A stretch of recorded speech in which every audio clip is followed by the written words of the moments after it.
Hello, what is up mga ma'am, sir, ma'am? Ako po si Ralph Cifra, isang visual artist from Manila.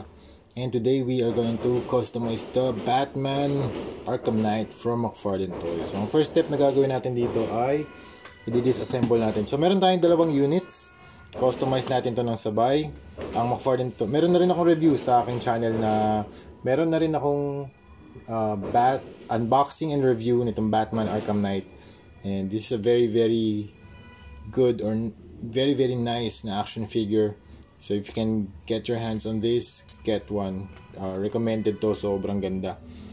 First step na gagawin natin dito is to disassemble the action figure by using a heat gun or in this case meron akong a hair blower. Yan, para lang mas mabilis matanggal yung mga joints niya, tsaka mas maloosen up yung mga joints and mas madali matanggal yung mga parts.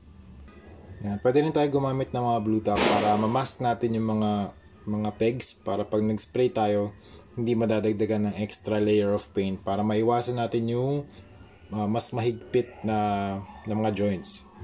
So walang mababago sa articulation, ganun pa rin. Alright, we are done with the priming phase. Naka-apply tayo ng dalawang coats of flat black. Ang next step na gagawin natin ay mag-a-apply tayo ng dry brushing technique over the parts of the action figure na nilagyan natin ng primer. Gagamitin natin paint ay Vallejo Acrylic Metal Color Grease Metalizado 77.720 Gunmetal Gray. Okay, dikit lang natin i-load lang natin yung paintbrush natin using dito sa palette. Yan, load lang natin, tapos re-remove natin yung 85% of the paint dito sa papel, any porous material actually. Yan. Tapos papahid natin dito sa surface. So ang mangyayari dito, very lightly, pwedeng up or down, any motion ng brush na gusto nyo, pwede. Basta light lang yung pagkakahagod para lumabas yung detail. Okay? Yan. So yung concept ng dry brushing, lahat ng details na nakaangat, yun lang yung malalagyan ng pintura. Yan. So very light lang, magaan lang yung hagod dun sa material. Yan. Kung gusto nyo na medyo madiin, pwede rin naman para mapasok nyo yung mga areas na deep. Yan. Pwede movement nyo up, down, X, left and right. Yan. Depende sa gusto nyo movement, yung type of weathering na gusto nyo. Yan.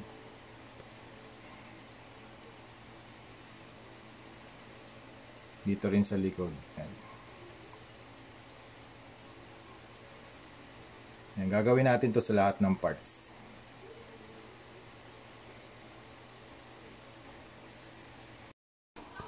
Okay, next step, mag-mix tayo ng Hero Paints Cobalt Blue tsaka Armored Komodo Water-Based Primer na black.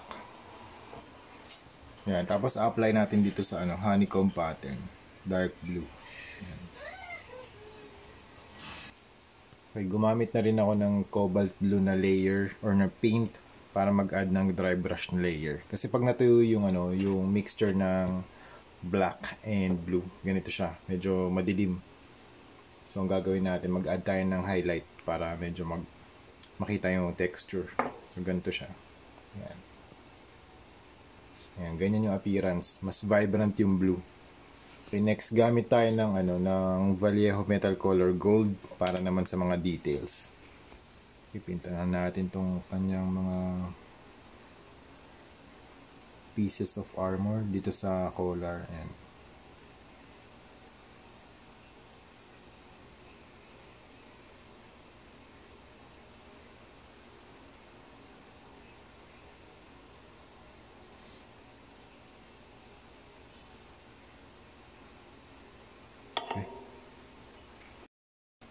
And also, ipipaint rin nga pala natin tong Batman logo with gold. Okay? Okay, start tayo dito sa logo.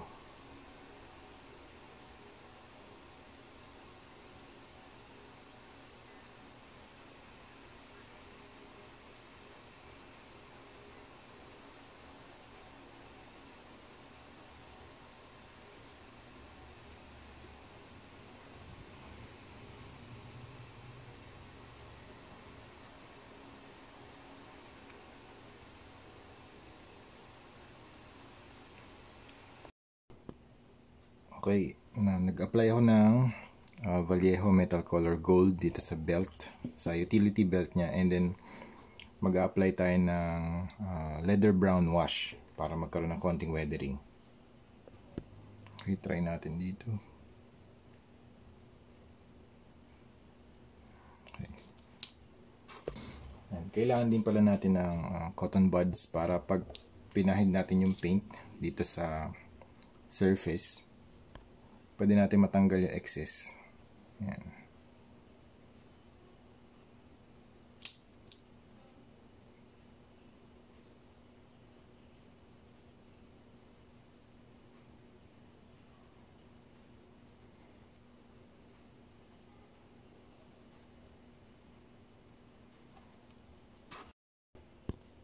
Okay, next, gamit tayo ng Vallejo Metal Color Silver para sa mga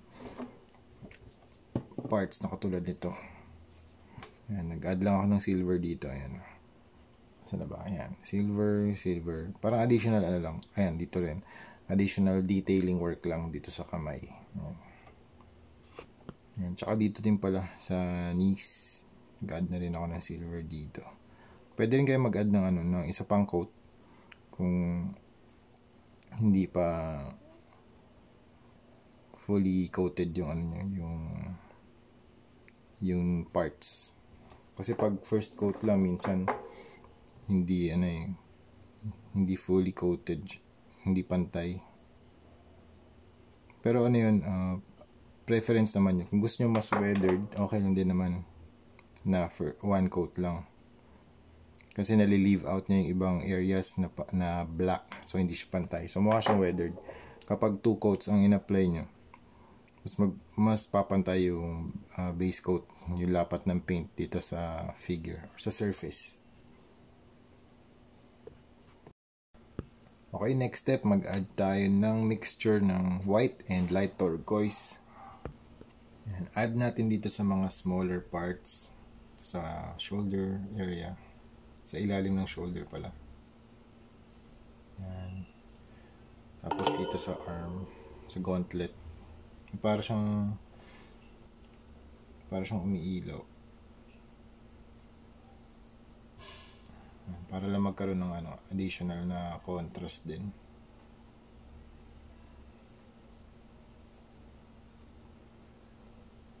Yan.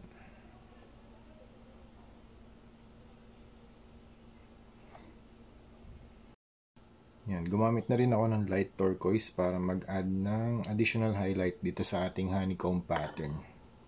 Ang dry brush lang natin, very light, para magkaroon ng detail. Para lumabas yung yung honeycomb na pattern. Sayang hindi nakikita. Okay, dito naman sa head sculpt, tinanggal ko na yung mask na blue tack dito sa kanyang mouth area. Tapos ang gagawin naman natin, mag-apply tayo ng leather brown wash para mag-add ng shadows. And after nun, mag-add naman tayo ng Hero water-based acrylic warm red para sa blood effects. Okay, pag nag-apply tayo ng ng wash, mas marami yung tubig para hindi super saturated nung paint. And also mag-prepare na rin tayo ng cotton buds. Kung larger yung area na a-apply natin ng wash, pwedeng tissue paper yung gamitin natin. Pero this time, since maliit lang naman yung area na ina-applyan ng paint, or ina-applyan ng pintura, ang gagamitin natin yung cotton buds. Yan. Pwede natin kaagad, tanggalin kaagad yung excess paint pagkapahid. Yan. Okay, yun lang, ganun lang. Para lang mag-add ng konting depth. Kasi ito yung, yan. Ito yung dati. Sa left yung original. Yan. Nasa right naman yung modified. Yung nilagyan natin ng wash. Okay, so ito na yung dalawang head sculpts.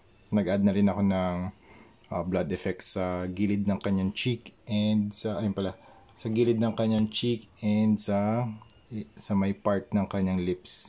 Ayan. So So, ang last na gagawin na lang natin, mag-spray na lang tayo ng top coat, yung number 191 flat clear. Teka, pakita ko sa inyo. Ito yung gagamitin natin top coat. Yan. Bosny number 191 flat clear. So, ayan, pe-prepare ko na yung lahat ng items, tapos mag-top coat na tayo.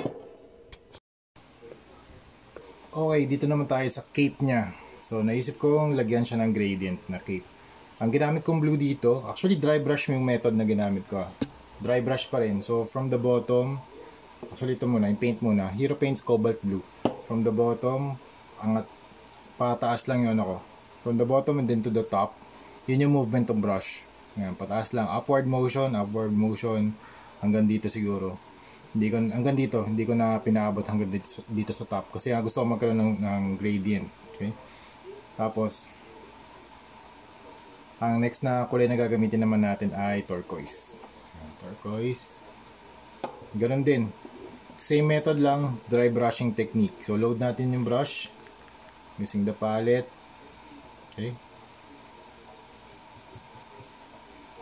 Take the most out of it. Siguro mga 80%. Ganun. 80 to 85%. Load lang natin yung sides. Yan. Tapos, kung yan, dito muna tayo magsimula actually sa labas, sige, pwede naman.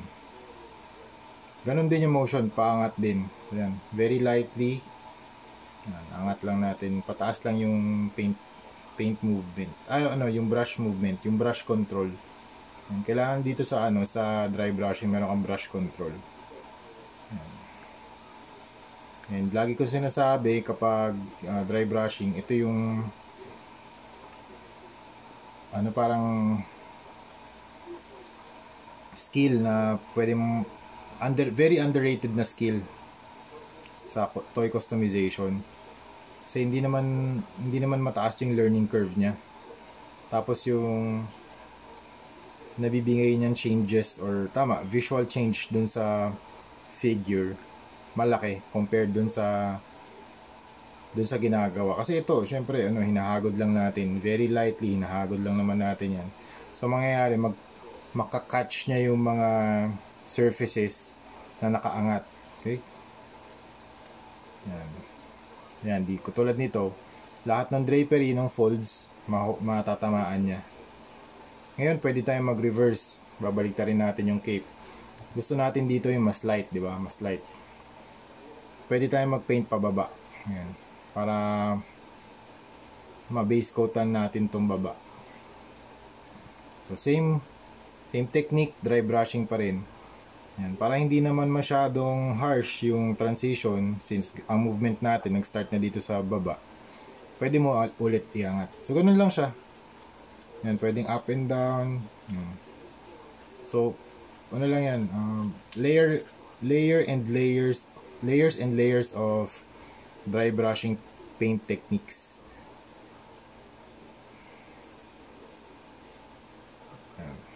Sa baba yung pinaka covered, parang base coat na rin siya. Ayan. Tapos nagte-taper pataas. Lagi nagte-taper pataas.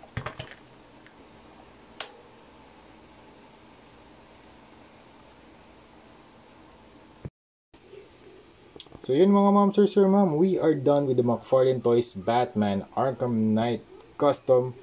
You have the face na may blood effects. Tapos dito meron ding details sa collar. Teka, kuha ko ng pointer. Ayan. Detail na gold. Tapos we have the Batman logo na weathered. And naglagay na lang ako ng mga scratches using a Pilot Twin marker. Ganito yung itsura niya. Ayan. Sa Pilot Twin marker. Ayan. Tapos dito sa chest, you have the gold details. Tapos sa lahat ng honeycomb na texture, siya, colored using colored using cobalt blue, tapos turquoise and cobalt blue, turquoise, yun lang. Actually, yun lang, yung dalawa lang. Tsaka white, tama ba? Tama. Tsaka white and turquoise na combination. Para lang lumabas yung detail niya. Tapos yung barrel, ganun din yung proseso, dry brush, gunmetal, tapos silver and gold na parts. Tapos dito sa belt, gold, tapos wash ng leather brown. And then, yun, yung mga blood effects sa face. Tapos yung cape niya, ito, nag-explore lang ako ng ng paint effect ko kung anong pwede ditong gawin kay Batman Arkham Knight. Since maganda yung niya, yung cape, maganda yung sculpt. Sabi ko naisip ko baka pwedeng gawing baka pwedeng gawing gradient para mas lumabas yung detail niya. Yan oh. Daming folds, ang daming types of different folds, different angles. Yung drapery ang ganda. Kaya naisip ko baka pwedeng gawa ng some type of gradient na effect. So yun, nakita nyo naman dun sa video kung paano ko ginawa. So dry brush method din, using cobalt blue, turquoise, tapos combination ng white and turquoise. Yan, from the bottom back. Yep. So ganoon lang mga ma'am sir, that's it. So yun, thank you very much for watching. Again, shout out to McFarlane Toys. Nga pala, nakuha ko to sa isang seller sa Facebook. Nakalimutan ko na rin kung anong name niya. Pero lot kasi siya. So ngayon wala siyang box as is na. Pero tatry akong humanap ng mga boxes nito para malagay natin siya sa box, ma-secure natin yung custom natin para maalagaan. Also, ayun, para maalagaan and protected siya from dust. Ayan. Also, pag humawak kayo ng ganitong klaseng action figure, be very careful sa articulation ng mga joints. Kasi syempre, since painted siya, mas meron pa rin chance of paint rub or paint scratches. Kasi syempre, lahat ng figures or joints na may paint application, may possibility pa rin na magkaroon ng paint scratch. Kasi nga, kung parati siyang ginagalaw, parating merong friction, may possibility pa rin. Pero syempre itong ginawa natin, may top coat na to and protected naman siya. Okay? So yun. Yun pa ba? Yun, kung gusto niyo magpagawa sa akin ito, ang fee for this ay $200 or 11,000 pesos. Okay? So yun lang mga ma'am sir. Thank you very much for watching and see you sa next video. Bye-bye! Ito pala, mas detail shot. Ayan, mas malapit. Ayan. Ayan. Same lang proseso. Mas gusto ko yung ginagawa, mas maraming units all at once. Para pareho lang yung color combination, pareho lang yung execution. Tapos, pag natapos yung project, meron ka na agad 2 or more. Diba? Para masulit yung work.